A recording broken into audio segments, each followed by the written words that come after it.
माजी मुख्यमंत्री पृथ्वीराज चव्हाण यांनी आज छत्रपती संभाजीनगरच्या दौऱ्यावर असताना अंतरवाली सराटी येथे जात मनोज जरांगे पाटील यांची भेट घेतली।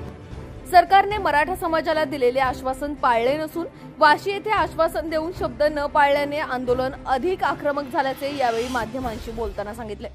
दरम्यान मनोज जरांगे पाटील यांच्या तब्येतीची विचारपूस करायला आलो होतो असे जरी चव्हाण म्हणत असले तरी आगामी विधानसभेकरिता मराठवाड्यासह संपूर्ण महाराष्ट्रातील काँग्रेसच्या उमेदवारांना पाठिंबा मिळतो का याकडे सर्वांचे लक्ष असेल।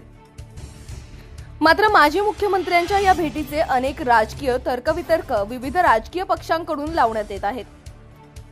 भूमिका आता सरकार म्हणून तुम्ही निर्णय घ्या, आम्ही तुम्हाला पाठिंबा द्यायचा निर्णय घेतला। आम्हाला मराठा समाजाला आरक्षण द्या अशी मागणी आहे, चर्चा नका करू, मागणी मान्य करा। आणि तुम्ही वाशीला जे त्यांना आश्वासन दिलं ज्यामुळं त्यांचं समाधान झालं, गुलाल उधळला, तुम्ही टीव्हीला सांगितलं की आमचा प्रश्न मिटला, काय आश्वासन दिलं आम्हाला सांगितलं नाही। जे आश्वासन दिलं ते तुम्ही पूर्ण केलं नाही म्हणून त्यांनी पुन्हा आरक्षणावर बसले, पुन्हा उपोषणाला बसलेले। म्हणून ही भेट फक्त त्यांची तब्येतची विचारपूस करण्याकरता होती, मी राजकारण बिलकुल चर्चा केली नाही। मध्ये कोणतीही चर्चा झाली नाही राजकारणात। त्यांनी काय त्यांची मतं व्यक्त केली, पण आमच्या दृष्टीने ही सदिच्छा भेट।